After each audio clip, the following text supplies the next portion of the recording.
I lay at the bottom of the hospital stairs, pain burning through every bone, breath shallow, ribs screaming, and above me, Bria. She didn't rush to help. She smirked, leaning over the rail, whispering just loud enough, "You deserved it." When my parents arrived seconds later, they didn't look at me first. They wrapped their arms around her trembling shoulders. "It was an accident, right, Bria?" Her fake sobs filled the hallway. I tried to speak, but pain silenced me.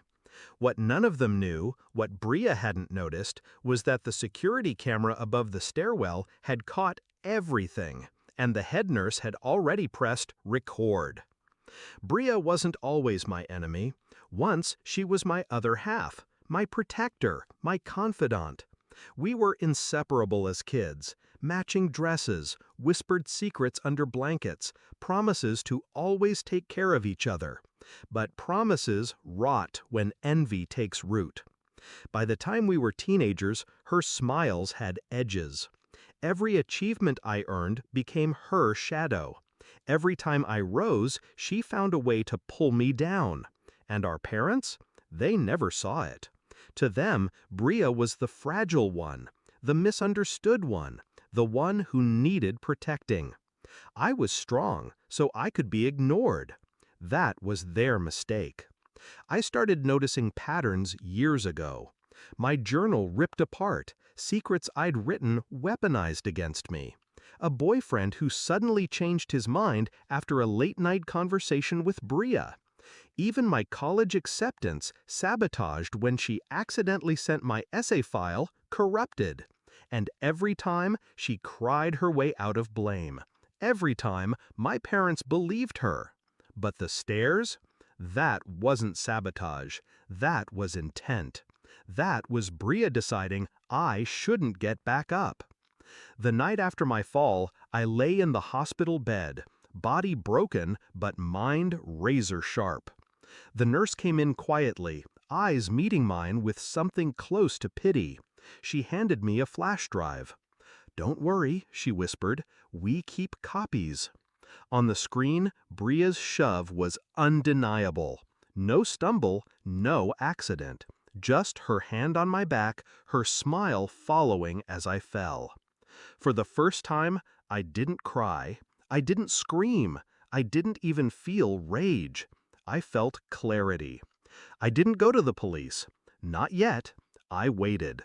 Let her bask in her performance, the perfect sister by my bedside, holding my hand for our parents' benefit, whispering poison when no one else could hear. Maybe you won't walk again. Maybe they'll finally love me more. Her mistake? Believing I was powerless because I was lying flat. What she didn't see, the recorder in my nightstand.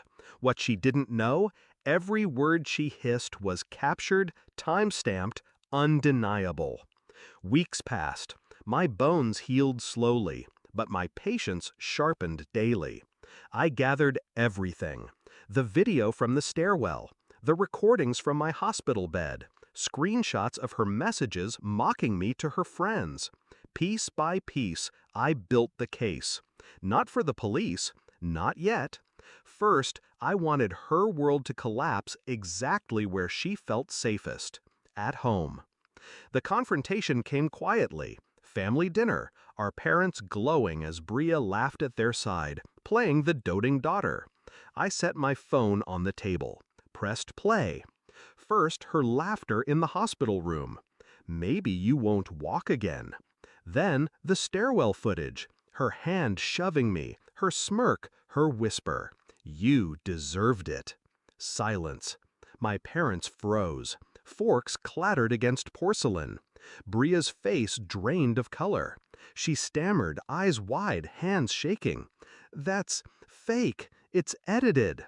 I leaned forward, calm, deliberate. Security footage, hospital recordings, verified. Try again. It was almost poetic, watching her facade crack. All those years of lies unraveling in seconds. Her tears this time weren't convincing. They were frantic. Our parents didn't rush to hold her. They didn't comfort her. They looked at me, and for once, they believed me. I didn't scream, I didn't gloat, I simply stood, sliding the flash drive across the table toward them. You'll need this when the police call. They already have copies. Her scream followed me as I walked out, her begging, her denial. But it didn't matter anymore, because the world finally saw Bria for what she was. Justice doesn't always come with handcuffs. Sometimes it comes with silence, with faces turning away, with the one thing Bria craved most, our parents' trust, shattered forever. As for me, I walked out lighter, not just from the cast finally off my leg, but from years of her weight lifted. When I think back to that fall now, I don't feel pain.